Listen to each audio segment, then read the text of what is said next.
بسم اللہ الرحمن الرحیم۔ انتہائی قابل احترام فادر عزیز صاحب انچارج ادارہ حضا، میرے انتہائی قابل احترام اساتذہ اکرام، کولیگس اور عزیز طلباء، السلام علیکم ورحمۃ اللہ وبرکاتہ۔ آج کی یہ تقریب جماعت دام کے اعزاز میں انعقاد پذیر ہے۔ تقریب کا باقاعدہ آغاز اس ذات پاک کے بابرکت کلام سے ہوا چاہتا ہے جو ہم سب کے خالق و مالک ہیں، جن کے قبضہ قدرت میں ہماری جان ہے، جو ہماری شرح سے زیادہ قریب ہیں، رحیم ہیں، کریم ہیں، سمیع ہیں، بصیر ہیں۔ تو آئیے ہم سب اپنے قلوب و اذان کو منور کرتے ہیں اور رب العزت کے بابرکت کلام سے اس تقریب کا باقاعدہ آغاز کرتے ہیں۔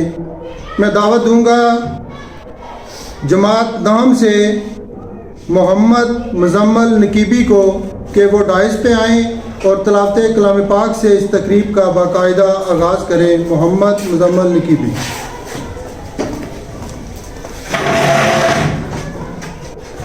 اعوذ باللہ من الشیطان الرجیم، بسم اللہ الرحمن الرحیم۔ قل اعوذ برب الناس ملک الناس الہ الناس من شر الوسواس الخناس الذي يوسوس في صدور الناس من الجنة والناس۔ آمنت باللہ، صدق اللہ العظیم۔ جزاک اللہ۔ اللہ رب العزت کی بے شمار نعمتیں رحمتیں ہیں۔ ایک بڑی نعمت پیارے کریم آقا علیہ الصلاۃ والسلام ہے۔ یہ ہماری خوش قسمتی ہے کہ اللہ رب العزت نے ہمیں اپنے پیارے محبوب کا امتی بنایا۔ تو کوئی بھی محفل، کوئی بھی تقریب پیارے کریم آقا علیہ الصلاۃ والسلام سے محبت کے اظہار کے بغیر مکمل نہیں ہو سکتی۔ تو آئیے نعت پاک سے اپنے قلوب و اذان کو منور کرتے ہیں۔ نعت پاک پیش کرنے آئیں گے جماعت دہم سے شادیب علی۔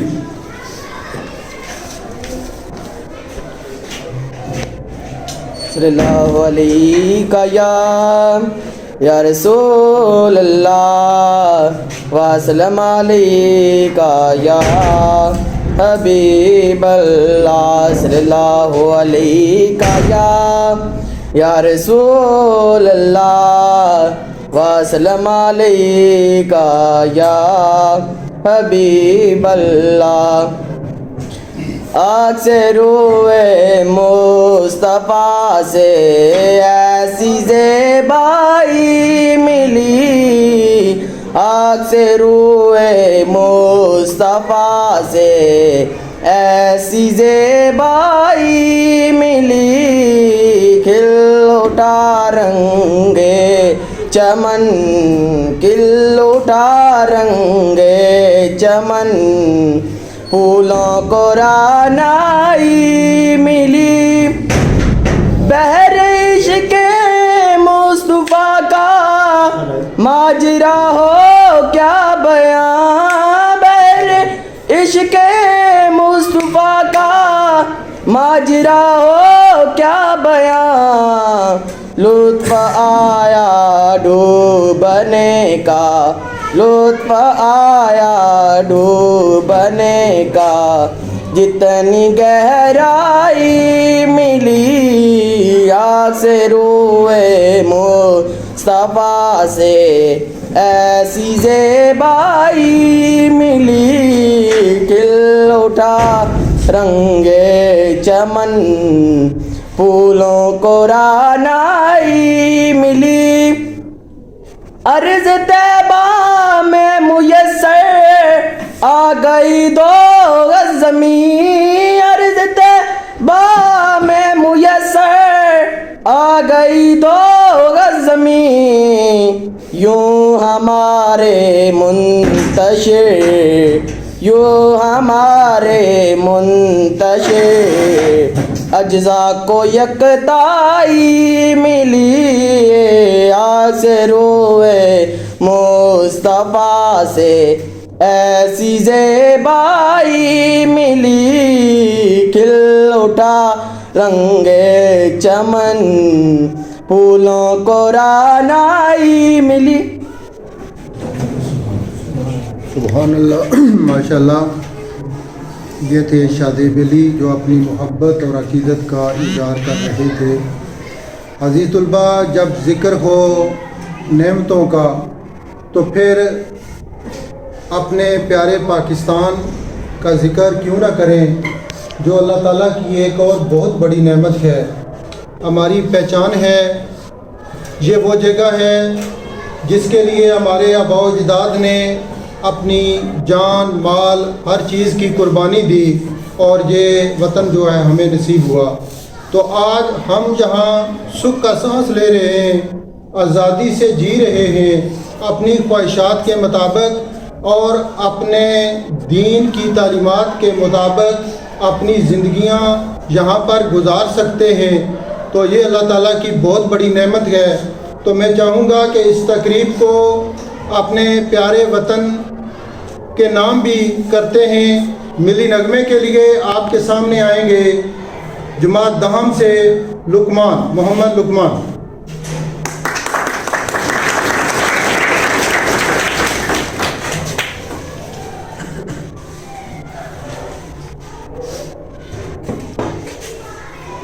دل کا جنو جو رگوں سے بہا ہے، دل لازم آیا تو ڈرنا لگا ہے. نہیں خوف کوئی بھی دشمن کا ہم کو، نہیں خوف کوئی بھی دشمن کا ہم کو، نہیں ملنے دیں گے یوں دھرتی سے غم کو، نہیں ملنے دیں گے یوں دھرتی سے غم کو. ہر ایک پاکستانی نے پکارا پاکستان، ہر ایک پاکستانی نے پکارا پاکستان. امن کا نشان یہ ہمارا پاکستان، امن کا نشان یہ ہمارا پاکستان. ہر ایک پاکستانی نے پکارا پاکستان، ہر ایک پاکستانی نے پکارا پاکستان. خود کی بتائیں یہی منظر ہے، اپنا وطن تو پھر کیا کرنی ہے. پرچم اٹھائے ہم بھی کھڑے ہیں، یہ پیارا وطن سے تو کچھ بھی نہیں ہے. صدا ہو مقدر پیارے وطن کو، لہو دے کے اپن سوارے وطن کو. ہر ایک پاکستانی نے پکارا پاکستان، امن کا نشان یہ ہمارا پاکستان. ہر ایک پاکستانی پکارا پاکستان. جیسا کہ آپ جانتے ہیں کہ آج جمعۃ المبارک ہے، اس سلسلے میں یہ تقریب جو ہے یہ مختصر سے مختصر کی جا رہی ہے تاکہ جمعۃ المبارک کی نعمتوں سے بھی مستفید ہوا جا سکے، اس کے لیے تیاری کی جا سکے. تو ویسے تو بچوں نے نعت پاک کے لیے بھی اور باقی پروگرام کے لیے بھی اپنے نام لکھوائے تھے، لیکن وقت کی کم ہونے کی وجہ سے پروگرام کو مختصر کیا جا رہا ہے. تو میں چاہوں گا کہ آپ جماعت دہم کی طرف سے کولیکٹیولی ایک بچہ جو ہے وہ اپنے خیالات کا اظہار کرے. تو آپ کی بھرپور تالیوں میں جماعت دہم کی نمائندگی کرنے آ رہے ہیں محمد مظہر الحق.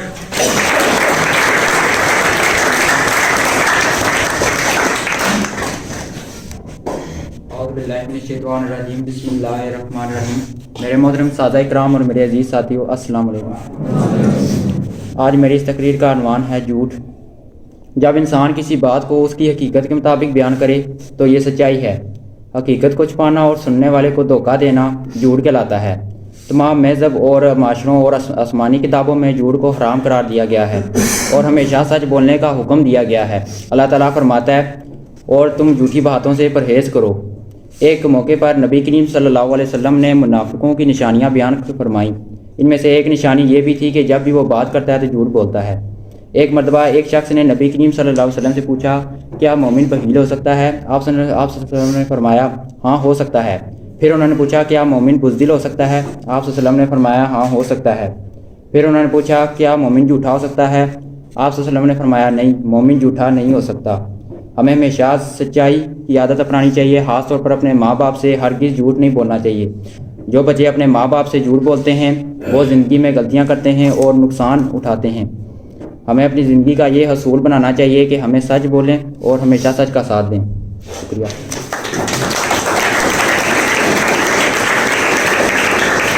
یہ بہت بڑا میسج ہے آپ کے لیے بھی، ہمارے لیے بھی، سب کے لیے، کہ جھوٹ جو ہے وہ 100 برائیوں کی جڑ ہے۔ جب بندہ ایک بار جھوٹ بولتا ہے تو پھر اس پر پردہ ڈالنے کے لیے جھوٹ پر جھوٹ بولنے پڑتے ہیں۔ تو سچ جو ہے یہ کامیابی کی کنجی ہے۔ تو ہمیں سچ کو جو ہے وہ اپنانا چاہیے، سچی بات کرنا چاہیے، اور تھوڑی دیر کے لیے ہو سکتا ہے کہ بندے کو کوئی تکلیف پریشانی اٹھانی پڑے، لیکن فار ایور اور زیادہ عرصے کے لیے جو ہے وہ سچ ہی آپ کا ساتھ دیتا ہے، سچ ہی آپ کی زندگیوں میں تبدیلی لاتا ہے۔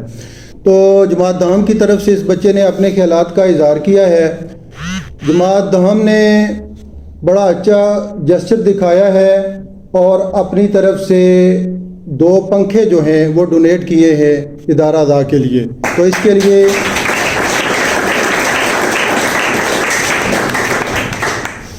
آج موسم خراب تھا، وہ آج یہاں پر پنکھے جو ہیں وہ موجود نہیں ہیں، انشاءاللہ 1-2 دن میں آ جائیں گے۔ آپ کا سلسلہ بھی جاری رہے گا اسکول کے ساتھ، کیونکہ آپ نے پیپرز کے دنوں میں بھی آنا ہے اور اس کے بعد پریکٹیکل بھی ہوں گے۔ تو میں شکریہ ادا کروں گا اس سلسلے میں کلاس انچارج ادنان خان صاحب کا، کہ یہ ان کی بھی کوشش ہے کہ انہوں نے بچوں کو موٹیویٹ کیا، اور بالخصوص سربراہ ادارہ فہد عزیز صاحب نے۔ تو یہ وہ جگہ ہے جہاں سے ہم جو ہے وہ تعلیم حاصل کرتے ہیں، اپنی زندگیوں میں بھی تبدیلی لاتے ہیں اور اپنا مستقبل جو ہے اس کو بھی سنوارتے ہیں۔ تو ایسے اداروں کے لیے، ایسی جگہوں کے لیے ہمیں کچھ نہ کچھ جو ہے وہ کنٹریبیوٹ کرتے رہنا چاہیے۔ اسی میں ہماری بہتری ہے، کیونکہ جب یہ ادارے ترقی کریں گے، ایسی جگہ ترقی کریں گی، تو پھر ہماری زندگیوں میں بھی وہ تبدیلی جو ہے وہ آئے گی۔ تو جیسا کہ میں پہلے عرض کر چکا ہوں کہ پروگرام کو مختصر سے مختصر کر رہے ہیں، تو میں 1-2 باتیں کرنے کے بعد سربراہ ادارہ جناب فہد عزیز صاحب کو دعوت خطاب دوں گا۔ کہ ایک تو اس کی وجہ یہ ہے کہ جمعۃ المبارک کی وجہ سے ٹائم کم ہے، اور آپ کو پتہ ہے کہ پچھلے جتنے بھی پروگرام ہوئے ہمارے، اس میں بس کچھ مجھے بھی جوش جذبہ زیادہ تھا، اس کی تیاری بھی تھی، یہ نہیں ہے کہ اب نہیں ہے۔ پھر ہم کچھ انٹرٹینمنٹ بھی کرتے تھے، لیکن آج وہ ساری چیزیں جو ہیں وہ ہم چھوڑ رہے ہیں، اپنے فلسطینی بھائیوں کے نام کرتے ہیں، ان پر جو ظلم و ستم ہو رہے ہیں۔ یقین جانیں کہ میں پرسوں کی رات میں نے اپنے ایک دوستوں سے ذکر بھی کیا ہے کہ سونے سے پہلے وہ میں نے ایک دیکھی ہے، وہاں کے عالم تھے، انہوں نے کہا جی کہ یہ صورت پڑھ کے ہمارے لیے دعا کریں، اسرائیل نے ہمارے گرد گھیرا تنگ کر لیا ہے اور وہ ہم کو ذبح کیے جا رہے ہیں، غزہ جو ہے وہ ختم ہونے کے قریب ہے۔ تو یقین جانیں کہ پوری رات جو ہے وہ مجھے نیند نہیں آئی۔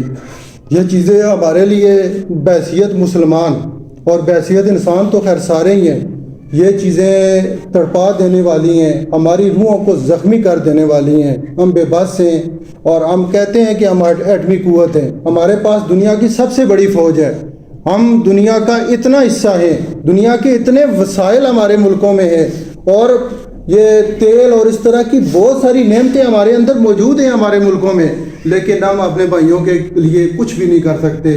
تو میں ایسے الفاظ ادا تو نہیں کرنے چاہیے، لیکن میں سمجھتا ہوں کہ ایسی دولت پر، ایسی معدنیات پر اور ایسی جو ہے افرادی قوت پر لعنت بھیجنی چاہیے جو اپنے مسلمانوں کے کام نہیں آ سکتی، اپنے فلسطینی بھائیوں کا یا جن کے ساتھ ظلم و ستم ہو رہا ہے ان کے کام نہیں آ سکتی۔ تو آپ ماشاءاللہ ایک پیریڈ پورا کر کے اس ادارے سے جائیں گے تو آپ کے اندر اور کچھ رہے یا نہ رہے، لیکن آپ نے اپنے اندر اس چیز کو محسوس کرنا ہے۔ اگر آپ کچھ نہ بھی کر سکیں تو کم از کم اپنے دل سے برا جاننا ہے، تاکہ ہم اپنے بھائیوں کے دکھ درد میں برابر کے شریک ہو سکیں۔ تو یہ ایک رسم نہیں ہے، ایک روایت نہیں ہے، یہ وہ چیز ہے کل ہم نے اپنے پیارے نبی کے سامنے بھی اس کی چیز کا جواب دہ ہونا ہے۔ تو ہم کیسے وہ چہرہ دکھائیں گے, کیسے منہ دکھائیں گے کہ ہم جو ہے وہ بڑے کارنامے سر انجام دے کے آئے, دنیا میں ہم نے ایٹمی قوت ہم نے حاصل کر لی, ایٹم بم بنا لیا, ہم نے یہ کر لیا, لیکن میں سمجھتا ہوں کہ ہمارا مسلمان بھائی ذبح ہو رہا ہے اور ہم اس کے لیے کچھ بھی نہیں کر سکتے. تو اس کے لیے یہ تو آپ جا رہے تھے, آپ کا پروگرام الوداعی پروگرام ضروری تھا, تو باقی تمام چیزیں جو ہیں وہ ختم کر دی گئی ہیں.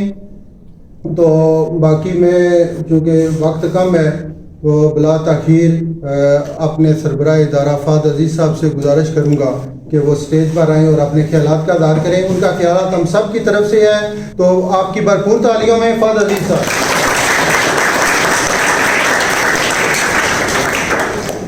اعوذ باللہ من الشیطان الرجیم, بسم اللہ الرحمن الرحیم. سب سے پہلے تو میں آپ سب کو مبارکباد دیتا ہوں, خاص طور پر 9th کلاس جو میزبانی کر رہے ہیں اور بہت اچھے طریقے سے انہوں نے بڑی خوش دلی سے 10ویں کلاس کو ویلکم کیا ہے اور ان کی الوداعی پارٹی کے لیے جو ہے وہ اہتمام کیا ہے, اور ان کے انچارج جو ہیں وہ محمد اویس صاحب ہیں, تو ان کا بھی شکریہ ادا کرتا ہوں. اور ماشاءاللہ ایک بات بھی واقعی جذباتی ایک کیفیت ہو جاتی ہے, جیسے آصف صاحب نے جو باتیں کی ہیں فلسطین کے حوالے سے, واقعی بڑی دکھ والی یہ چیزیں ہیں. اور ظاہر بات ہے سوشل میڈیا کا دور ہے, آپ بھی دیکھ رہے ہوں گے, جیسے کہ یوٹیوب میں بھی آگے پیچھے ہم دیکھتے ہیں. کل بھی بلکہ میں بھی اس طرح کی ویڈیو دیکھی ہے کہ چھوٹے سے بچے ہیں, دونوں بہن بھائی ہیں, زخمی بھی ہیں, اور آئی تھنک ان کے والدین جو ہیں وہ دنیا سے چلے گئے, تو وہ ہاسپٹل میں اس طرح تھر تھرا رہے ہیں سردی سے, اور ان کا کوئی پرسانِ حال نہیں ہے. تو ان کے لیے بھی ہم نے دعا کرنی ہے, اور ایز اے مسلمان واقعی یہ ہمارے لیے بہت ہی شرمندگی کا باعث ہے مسلمان ممالک کے لیے. 57 کم و بیش جو ہیں وہ ممالک ہیں ہمارے, لیکن اس طرف واقعی کوئی عملی طور پر تو کچھ کرنا تو بڑے دور کی بات ہے. اس کو عالمی فورم میں بھی اس کو اس طریقے سے اس چیز کو ڈسکس نہیں کیا گیا, تو یہ واقعی بڑے افسوس والی بات ہے. تو باقی 10th کلاس آپ کا آج آخری دن ہے, ایگزام تو آپ کے جو ہیں وہ ہو رہے ہیں, وہ تو سٹارٹ ہوں گے, آپ ہمارے ساتھ چلتے رہیں گے انشاءاللہ تعالیٰ, ہم آپ کو گائیڈ لائن کرتے رہیں گے. لیکن میں ایک لحاظ سے بھی یہ میسج دینا چاہتا ہوں آپ کو کہ یہ بہت ہی اہم دن ہوتا ہے آپ کی لائف میں, کیونکہ یہ جو دن ہوتا ہے یہ ہمیشہ بچوں کا یادگار ہوتا ہے. تو میں اپنے آپ کو ہمیشہ یہ میسج میں زیادہ تر پارٹیز میں دیتا ہوتا ہوں کہ بدقسمت اس لحاظ سے میں سمجھتا ہوں اپنے آپ کو کہ جب میں میٹرک میں تھا تو ہماری الوداعی پارٹی نہیں ہو سکی تھی, تو اس چیز کی ابھی تک مجھے جو ہے وہ میں کمی محسوس کرتا ہوں. بس وہ کچھ وجوہات تھیں, کچھ شرارتی بچے تھے ہماری کلاس میں, تو وہ تنگ کرتے تھے. پرائیویٹ اسکول تھا, تو پرائیویٹ اسکول آپ کو پتہ ہے کہ وہ تو اپنا نقصان نہیں کرنا چاہتے, کچھ شیشے توڑنا شروع کر دیے, تو وہ انہوں نے کہا ٹھیک ہے پھر ہم آپ کو فری کر دیتے ہیں. تو وہ آج تک مجھے اس چیز کا کمی محسوس ہوتی ہے. تو میں آپ کو یہی سمجھتا ہوں کہ آپ بہت زیادہ خوش قسمت ہیں اس حوالے سے کہ آپ کی الوداعی پارٹی ہو رہی ہے, اور ماشاءاللہ سے کپڑے بھی بہت اچھے آپ نے آج پہن کے ہیں. تو بس یہی میسج دینا چاہتا ہوں, ٹائم کا واقعی بہت شارٹیج ہے, باتیں تو بہت زیادہ کرنے والی ہیں. جمعے کے حوالے سے تو آپ کو ہمیشہ ہی آپ کو میسج دیتا رہوں گا, نماز کی پابند نہیں کرنی ہے, یہ میسج میرا آپ نے یاد رکھنا. اور آج سے میرے ساتھ آپ نے تیار کرنا ہے کہ پوری زندگی نماز کو آپ نے آج سے جانے نہیں دینا. 5 نمازیں ہوتی ہیں, اس سے کیا ہوتا ہے, ایک تو یہ اللہ تعالیٰ کی بھی خوشنودی حاصل ہوتی ہے, اور دوسرا آپ کو ڈسپلن کے حوالے سے بھی نماز بہت اہم کردار ادا کرتی ہے. آگے پھر آپ کے روزے آ رہے ہیں, رمضان میں بھی آپ نے روزے رکھنے ہیں, اور یہ چیزیں جو ہوتی ہیں دنیاوی چیزیں جیسے ایگزام ہو گیا یا یہ وہ چیزیں, یہ ڈسٹرب نہیں کرنی چاہیے. آپ کئی دفعہ ہم دیکھتے ہیں نا ہمارے معاشرے میں جو کام کر رہے ہیں لوگ یا مزدور ہیں, تو وہ کیا کرتے ہیں کہ جی میں دیہڑی لانا جی, پوری شامی مجھے کو اتنی انرجی نہیں ہونی, میں کس طرح روزے رکھا. تو میرے حساب سے وہ تو زندگی پوری چلے گی, ایسے ہی چلے گی, ظاہر بات اس نے دیہڑیاں ہی لگانی ہیں, لیکن وہ رمضان کے روزے کب رکھے گا؟ ٹھیک ہے. تو ایک روزہ نماز کے بارے میں اتنی سخت وعید ہے کہ ایک نماز بھی جان بوجھ کے جو چھوڑتا ہے اس کا بہت سخت سزا ہے, اور کم و بیش بھی 700 دفعہ ذکر آیا ہے قرآن مجید میں نماز کے حوالے سے. تو رمضان ہے, روزہ تو پھر یہ بھی ایک بہت بڑی عبادت ہے.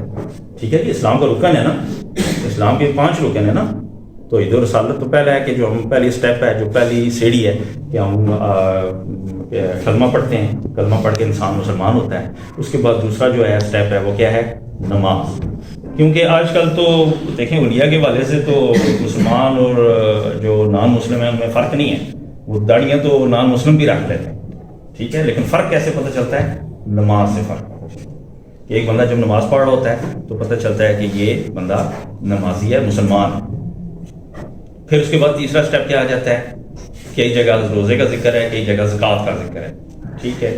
تو آئی تھنک میرے لحاظ سے تو روزہ ہی تیسرے نمبر پہ اس لحاظ سے آتا ہے کیونکہ زکوٰۃ چوتھے سٹیپ پہ اس لیے ہونی چاہیے کہ جب ہم بڑے ہوتے ہیں، جب کمائی کرتے ہیں، پھر پیسے آتے ہیں تو اس میں سے ہم نے اللہ تعالیٰ کی راہ میں 2.5% کے حوالے سے زکوٰۃ دینی ہوتی ہے. وہ چوتھا رکن آ جاتا ہے. اور لاسٹ جو ہے وہ حج، جو سب سے بڑا رکن ہے، اور وہ بہت ہی خوش قسمت لوگ ہوتے ہیں جو حج کرتے ہیں. اور وہ بھی کس پہ فرض ہے؟ صاحب استطاعت بندے پہ. تو باتیں بہت زیادہ دل کر رہا ہے آپ سے کرنے کا. تھوڑی سی بارش نے آپ کو آئی تھنک تنگ کیا ہے اس والے سے. میچ شیچ پر پھر بھی کہتے ہیں اتنا جذبہ تھا ان کا کہ یہ کرکٹ سننے میں آیا کھیلتے ہیں. تو آپ کو ایک دفعہ پھر اس لحاظ سے اپنا پورا تعلیمی سیشن آپ پورا کر رہے ہیں تو مبارکباد بھی دیتا ہوں. اور نیکسٹ یہ ہے کہ آپ اپنی پڑھائی کو بھی جاری رکھنا ہے. اتنی پڑھائی ضرور کرنی ہے اچھے طریقے سے تاکہ آپ کو اچھا روزگار ملے اور آپ اپنی عملی زندگی میں آگے آپ کو لیکن مقصد تو یہ ہے کہ ہم ایک باعزت روزگار چاہتے ہیں تاکہ ہم اللہ تعالیٰ کی پھر عبادت کر سکیں. اب جب ہم ایک دیہڑی لگانے والا، جیسے آپ کو میں پہلے بتا چکا ہوں، وہ اس کی ہر چیز ڈسٹرب ہوگی، نماز بھی ڈسٹرب ہوگی، روزہ بھی ڈسٹرب ہوگا. تو جب آپ ایک باعزت اور اچھی جاب کر رہے ہوں گے تو آپ کو یہ چیزیں بھی آسانی سے آپ اس کو ساتھ میں لے کے چل سکیں. تو یہی میسج ہے. تو آخر میں پاکستان زندہ باد کا نعرہ ہونا چاہیے جی. پاکستان زندہ باد. الصلاة والسلام على سيد الأنبياء والمرسلين وعلى آله وأصحابه أجمعين. اللهم ربنا آتنا في الدنيا حسنة وفي الآخرة حسنة وقنا عذاب النار وادخلنا الجنة مع الأبرار يا عزيز يا غفار يا رب العالمين. اللهم إنك عفو كريم تحب العفو فاعف عنا يا غفور يا غفور يا غفور. اللهم ربنا تقبل منا إنك أنت السميع العليم وتب علينا إنك أنت التواب الرحيم. صلى الله تعالى على حبيبه محمد وعلى آله وأصحابه أجمعين.